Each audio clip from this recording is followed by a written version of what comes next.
Purple Daily is daily Vikings entertainment. We just want the Vikings to win a Super Bowl before we die. I will ride with this group. Seriously, man. Please. And away we go. The off-season edition of Vikings Vent Line is back. What's going on, everyone? Declan Goff here. If you're unfamiliar with the off-season edition of Vent Line, you can find it weekly for the next 7-8 months. We're starting this earlier than we wanted to, but Vikings Vent Line, which is during the regular season, and we had a playoff game this year. We obviously bring Vikings fans on immediately after the game. Mackie, Judd, and myself, we go for like an hour and a half, talk to as many fans as possible from the stadium, from wherever. But during the off season, I still like to chat with Vikings fans weekly. So if you didn't get on the show during the regular season, or if you've been on before, shoot me a note. It's the same email. It's vikingsventline@gmail.com. If you'd like to come on the show, talk about the season that just happened, expectations for the next year, draft, off-season, reckless speculation, anything you want right here on Vikings Vent Line. This is still your show, so this will still be here every Sunday morning on the Purple Daily podcast feed and YouTube channel, so hit the like button, subscribe button for Vikings Entertainment. And also shout out to our friends at Standard Heating, who will be sponsoring Vikings Vent Line all year long. Standard Heating, keeping those furnaces nice and working and in good shape. They do plenty of great repairs and maintenance on anything HVAC related or furnace related in your home. You can go to standardheating.com. You can sign up for their Smart Club membership, which will give you discounts on repairs and scheduling updates. Plus, maybe you're looking to get into the trade. Well, they can actually certify you and help you get through that process themselves by going to standardheating.com. Shout out to standardheating.com for sponsoring stuff and everything here on Vikings Vent Line and on Purple Daily.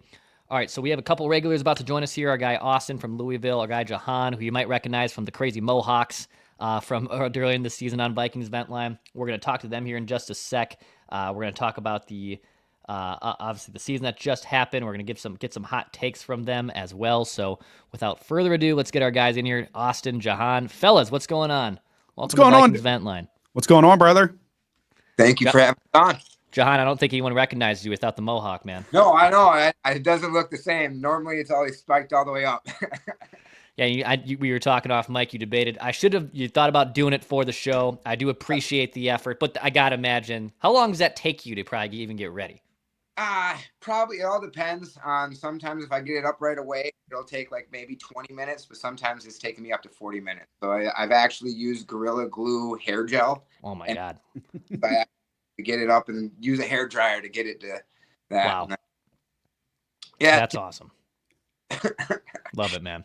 Then Austin, you've been on before. You're down in Louisville. You're the biggest Louisville Vikings fan we know. That's right. Got the We the Ones hoodie on. I always appreciate any wrestling fan that joins any of our shows here. How you doing, man?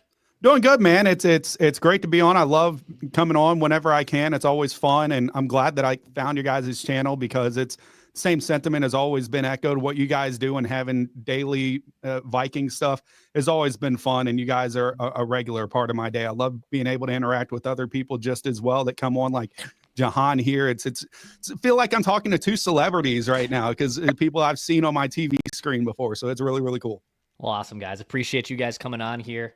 So let's start off the bat with here. You know, on Mondays or day after games, Mackie, Judd, and myself love to give some hot takes. I also love to ask Vikings fans when they get in this space here in the offseason edition of Vent Line, what's their hottest take. Austin, I'll start with you here. What is your hottest Vikings take heading into this offseason? I was going to do it a little bit more organically. I didn't think too much of it, but as I started to do a little show prep before before we got on, I would just go ahead and say there's a lot of coaching influx and people talking about coordinators that could possibly be perched from the Vikings. Losing Brian Flores, if that were to happen, my hottest take, it wouldn't be the worst thing ever. I know people would probably come on here and act like the world is burning because he is one hell of a defensive coordinator.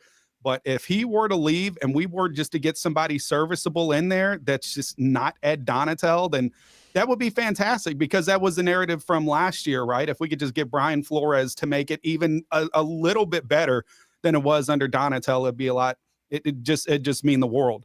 I mean, I feel like he's been figured out, at least with the last couple of years. Maybe some of the personnel just hasn't been there, but especially with some of the draft picks, some of the people that he's brought in. But I think people like Jonathan Grenard, Andrew Van Ginkel, they're probably going to shine under anybody. And like I said this earlier, I would have a couple months ago trusted Brian Flores to carry my newborn up a mountain that was on fire, but now I just don't anymore. And I think he's been figured out, his whole zero blitz thing. And obviously we only lost to 2 teams this year, two teams. And it was the same way every time, just daggers down the middle. Someone was always open and they just got gashed. And I feel like that's Brian Flores' weak side with the defense. He's aggressive. And it would be nice to have him see what he could do with that 3rd year. But I think if something happens and he does go to the Bears, or if he does go to the Jets or does go to the Jets, it's not going to be the worst thing ever. And that's probably my hottest take, at least from that point. Yeah, I feel like we've had a lot of discourse of what happens if they lose Flores. Could he take another job? Could he get another job? Because obviously that's still a pretty sticky wicket. And you're saying, you know what? Doesn't matter. Life is going to be absolutely just fine, if not better, without him. Yeah, I mean, look, I think Flores was a great defensive coordinator, is a good defensive coordinator. I don't know internally. Do they turn to Mike Pettin? Do they find someone externally to replace him? Those are problems for them to figure out if Brian Flores does leave. I respect it, though. I respect the hot takes. It's something I don't think we haven't really echoed much on this show. Jahan, how about you, though, man? What hottest take is in that Mohawk bag there? The hottest take that I have so far is that next year, no matter what, we are going to be a 9-win team with KOC being able to get JJ McCarthy in the right direction. I'm not worried about our backup. I mean, look at what he did when Kirk got hurt. All the different random quarterbacks that he was able to actually just coach up just to get the team in the right direction. So my hottest take is that we're going to be a good winning team, but the games are going to be a lot rougher than they were this last year. Yeah, you know what? It's a good point because they could very well be, let's just say 10-7. 10-7, which is 3-4 wins less than what they had this year. And their record might look worse, obviously, on paper than it did the season before, but it's their perception and how they're looking that could be completely different. I mean, to use a Packers, comparison here, the Packers were a better team record-wise this year than the previous team that went to the divisional round, but that team last year got hot at the right time, made some noise, almost made it to the NFC title game, and I think Vikings fans, what we have to be kind of prepared for is record-wise, there probably will be a regression from 14 wins, and I think the only thing that I'm nervous about, or that's a little bit unquantifiable, is they were mostly pretty healthy this year. I mean, losing Darisaw stinks, but they were mostly pretty healthy. It seemed like, they got a pretty good benefit of the doubt on a lot of flags, not every flag. And it feels like those things are rocky every year, where if you have it one way, you don't get it the next way. But you are saying regardless, winning record, winning team, and it will still look better even than a 14-win team that was obviously a lot of fun in the regular season. Yeah, I absolutely agree with that's exactly what my take was, is that we're going to be a better looking team just because this offseason, I have a feeling that Kwesi is going to be cooking the correct way with all his free agents. I mean, he was amazing this last year with all of the free agents that he picked up. So we're all worried about the draft. That's the only thing Kwesi hasn't been able to step up draft picks. But every time that he's done his free agency or his semi-trades during the season, he's done an amazing job. I mean, you first got TJ Hawkinson during the midseason, and then the following season, he went and ramped up the whole defense. So hopefully this year he puts his eyes on the offensive line and keeping our quarterback without getting hurt as much or getting hit. Well, that's a perfect segue here, I guess. Austin, what do you want to see the Vikings fix this year? What's the number one thing that's on the top of the to-do list that they can fix and go out and make a better improvement at from a season ago? Well, stop me if you heard this before, but how about interior offensive line, right? I feel like that's been the begging signal the last few years, and they've done their work with trying to ramp up Dalton Reisner and give Cam Robinson a lot of credit coming in and at literally playing his way into a starting role for someone else, hopefully this year in the absence of Darisaw. But man, as we've seen with the Lions and how they've been able to restructure and how look how they protected Stafford, the Rams this past Monday. There's not a lot of, there's a lot of meat and potatoes blocking up front. And that's what I think we need. And I think it's probably time to part ways with the center. when we're talking about Bradbury, dude, and go out and draft somebody. I know it's really hard to get like kind of Bradbury was drafted off his zone reads and off his zone running scheme, and that's when we had Dalvin Cook obviously back there, a scat back who will also do power back, catch stuff out of the backfield. But end of the day, he came from NC State, I think. So you're getting like an ACC lineman. When I'm thinking about the ACC conference, I don't think about a nitty gritty, a tough sort of offensive line or hands in the dirt type of player. That's someone you probably want to go up to like Wisconsin or Nebraska, get some of those corn eating boys up there, or someone from the SEC, obviously, like what you did with Darisaw. So it'd be interesting to see what they're scouting at the interior offensive line. I think that is absolutely number one, especially if we're planning on throwing JJ out there. I'm not sure if that's going to happen week one, but if you're going to bring a quarterback, your quarterback of the future out, you need to go ahead and make sure that he is protected. I feel like they didn't even do that a couple years ago when they first brought in Kirk Cousins. He was such a multi-million-dollar investment that they just built around him on the outskirts with receivers and other things. They never fully protected their investment to keep him protected up front. So I'm interested to see what the front office does with restructuring that offensive line a bit. You had two staples at tackles. Maybe I wasn't paying attention just because I was drunk and sad Monday. How hurt is Brian O'Neill? What was that injury? Let's see. I mean, he was able to walk off on his own power, which was obviously very encouraging. He obviously had the Achilles injury. I think it was a head. Yeah, I think like he got evaluated for a concussion. So luckily, from what we've heard, like he had a concussion check, and I think at that point the game was out of reach. So sure, I believe just a concussion, and I don't even know if he got fully diagnosed, but at that point, game was over. Don't want to lose him for the next year. Mm-hmm. But yeah, I mean, offensive line, man. I mean, Vikings fans have been screaming it from their couch all the last 5-10 years, basically. And Bradbury, you're right. Like, obviously here in Minnesota, like Big Ten does produce some great offensive linemen. SEC, these guys are just monstrous human beings that we could use to defend the aliens against. Like, they're these mammoth guys. And ACC, God bless them, but not exactly where you draft interior and big dudes to make your life a lot easier.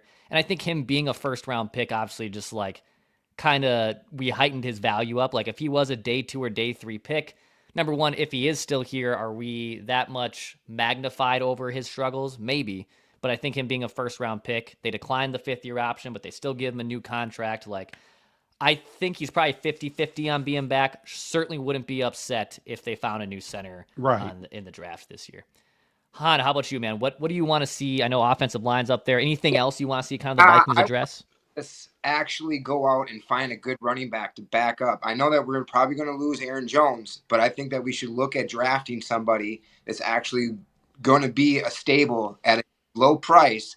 But then also, I know Kwesi should be looking at the free agency for somebody that we could have, all these teams have these 2 horses behind them that they have a good backup. So we need to add a little bit more depth to our running back.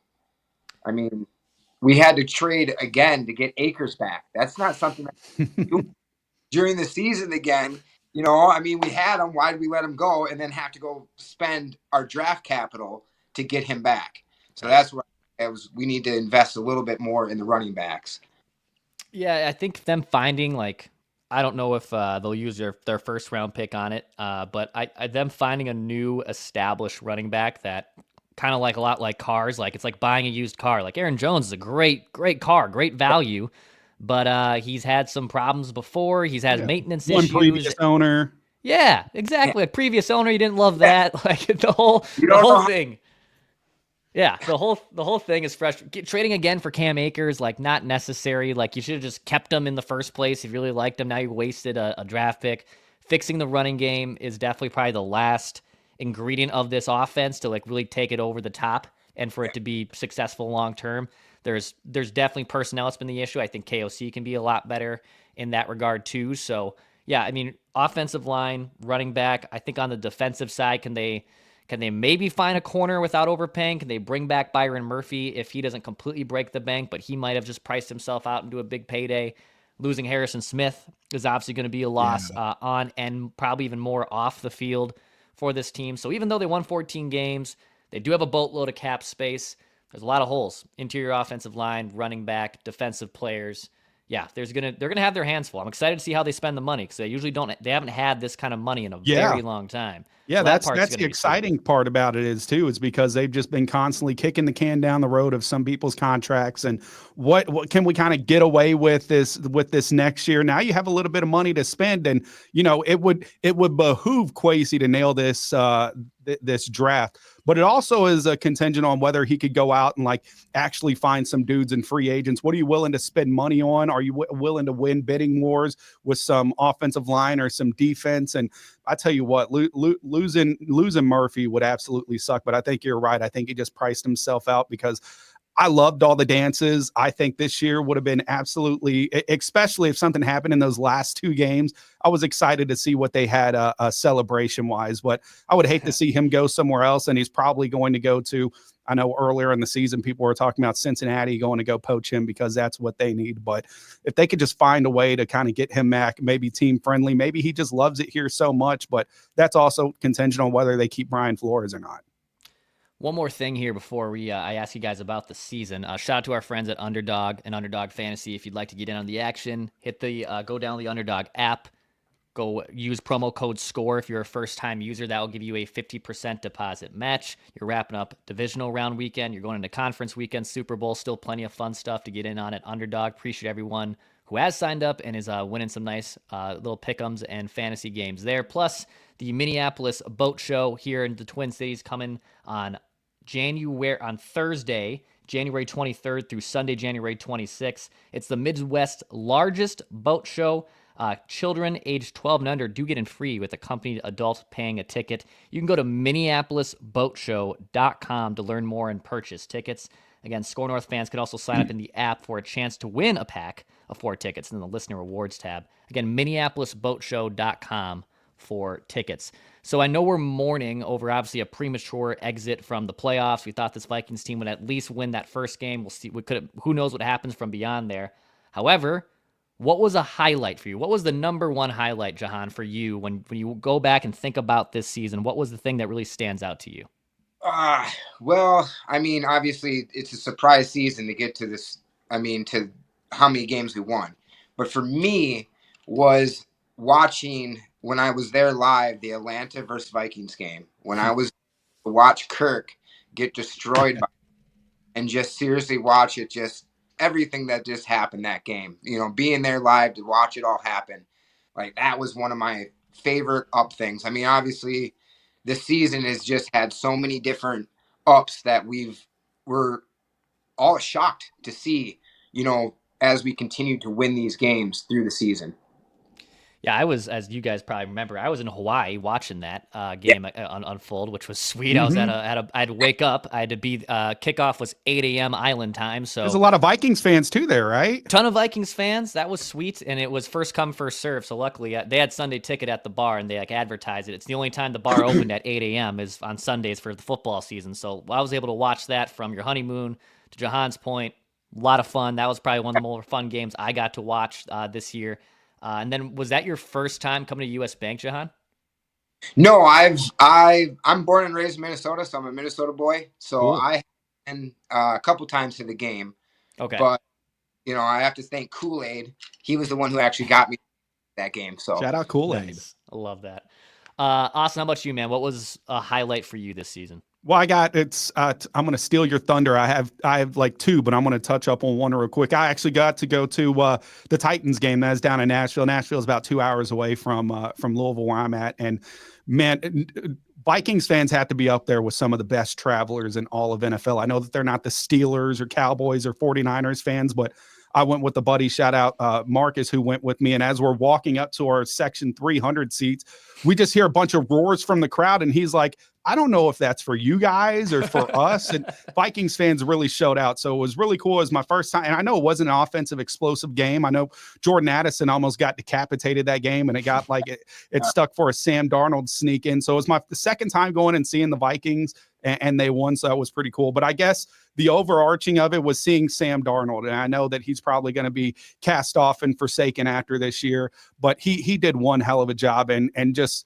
going back to when we all thought the world was ending after JJ got injured and like, oh, we got Sam Darnold. Everyone's tweeting and laughing at you. You're getting Sam Darnold. But seeing that and seeing his progression, it just really gave me a lot of faith in Kevin O'Connell. Even there's times where you want to question some of the coaching down the stretch, which is completely validated. You got to understand the body of work that he's put in for him. So watching his development, and it just should give you all the means to be excited for whatever quarterback. I feel like he's shown that he can take almost any quarterback that's decent, living and breathing, and actually turn them into a contender. Now it's going to be exciting to finally see KOC the last couple of years. I mean, he hasn't had anything established. Like, he hasn't got to come in and run his. It's when he gets Kirk Cousins, it's not really getting Kirk Cousins. He has to build his confidence back up and be the voice in his head and get him to settle first. So he starts out in the negative and has to get him in the right mind frame. Then he could start doing. By the time he finally got Kirk Cousins in the right mind frame, boom, there goes his Achilles. Then after that, he got to get Josh Dobbs fresh off the plane. And then you get Nick Mullins, who's just, as you guys always say, YOLO, who's throwing for 400 yards. He's throwing the ball while getting sacked almost on the ground. And it's going to be interesting. And now you got to do the same thing to Sam Darnold, to cast off a guy that wasn't thought too much of. Now he's got to build his confidence back up. It's going to be fun to see what we already know is a confident, very self-centered and very mindful quarterback like JJ McCarthy, and finally starting off in the positive and then seeing how we can mold him rather than just bringing him back up and then messing with him. So once he has someone established, it's going to be fun to see what he does. So I think one of the biggest things was watching Sam Darnold grow and seeing our coach being literally able to make anything out of a decent quarterback. You know, on your fans traveling part, and I think that's, and obviously you guys are a part of this show. We bring in fans, honestly, worldwide. I think that's been, number one, that was the craziest thing for us, speaking for Mackie, Judd, and myself, of we didn't realize how many Vikings fans were across the country and across the world. And I think, you know, not selling them short, like they are right up there with the traveling fan base. I mean, for God's sakes, I know it was a relocated game due to the wildfires, but they packed Arizona. I think there still would have been a pretty decent contingency if the game was still at SoFi. They have their fan base is there, and look, it was rubbed in our face in the second half in the broadcast. They're the most winningest franchise without a Super Bowl. They continue to win and fall on their face in the worst possible way. So it's a fan base that's overdue, but I do think it's badass that they're all over the place. We love, you know, that's why we reach out, and that's why I even host this off-season show, because I like connecting and talking with Vikings fans and giving them a platform to talk about stuff. So that part is sweet. And then KOC, yeah, you bring up a good point that he gets to actually use the people that he drafted. So JJ McCarthy gets to start his infrastructure. He's not using inherited pieces. He's not using a contingency plan because something goes wrong. It's a good point that I don't think we really discussed, and that part's going to be really, really awesome too. Fellas, before we wrap up, any special shout-outs, Jahan, any last takes you'd love to give here before we say goodbye on Vent Line? The only thing I have to definitely shout out to my brother Jamal. He's the one who actually put me on to Purple Daily, and he is a huge fan. So literally, I have to shout out to him. Other than that, like my second family, the Minnesota School of Martial Arts, is who I like to shout out to. And then I think my other take is that, like you guys said, that KOC is going to work his magic with JJ McCarthy. I think that Kwesi is going to probably step up his game in the draft this year. I have a feeling that we're going to do very well again in the draft, just like we did this last year, where he ended up working his way up to get Turner and JJ McCarthy this year. So, I mean, I have a feeling that he's going to do some magic in the draft this year, and hopefully everything works out the correct way. Austin, how about you, man? Any last takes here before we say goodbye? I just want to thank you guys for and thank Jahan for blessing us. It's awesome to see you guys and be able to talk to you and other Vikings fans. Thank you to Phil and Judd for everything you do, keeping me entertained. My wonderful fiance that has to deal with me being a lunatic every Sunday when we're watching the games. And a big shout out to the sports bar I go to. It's called Gersel's here in Louisville. They have a Derby City Norseman, and it's a huge Vikings fan club. The Seattle game, the Vikings organization sent down a lot of people to kind of scout out like a different fan club. So they sent a couple cheerleaders. They sent a Minnesota football player, Carl Lee, was down here, and they were giving out like a bunch of stuff. We got to have a fun Q&A with him. So shout out to the people over there that make the game day experience almost like being at home. They got a DJ that plays the Gallahorn. I still don't know how you say it, but that always comes. People do the Skull chant. People sing the Skull Vikings stuff. So it's really, really fun. I think the whole platform and awesome. I hope to keep doing it. And anybody that's a huge wrestling fan, obviously I am, please feel free to check out my podcast. We get to talk to a bunch of wrestlers. It's called the Baby Faces Podcast. We just had Drew McIntyre on last week. So that was pretty fun. We're going to be gearing up for the Royal Rumble in Indy next week. I'm going as a credentialed media. So it's going to be fun to be in there and see what happened. Dex, I heard your take, and I am on yesterday's show about John Cena winning it. I wouldn't be mad at that, but got to get somebody else to do it, right? There just be something weird about seeing John Cena just kind of win it and get a championship match. Agreed. Yeah, I just don't. Yeah, I would not want it to be Plan A. Maybe things always change in wrestling last second, but yeah, I would like to see someone else do it. And man, if Austin and I could probably talk for another hour on wrestling stuff and whatnot. So come on the show sometime. I'll send you a link. I know there's a Venn diagram of wrestling and Purple Daily fans, but I know everyone else is like, man, these two dudes like wrestling. Hell yes, we do. We absolutely love wrestling. Appreciate you guys. Austin, Jahan, thank you for coming on. Vikings Vent Line. Again, if anyone wants to come on a future episode, you can hit me up. It's vikingsventline@gmail.com, the same email we used during the regular season. Daily Vikings Entertainment. We just want to see the Vikings win a Super Bowl before we die.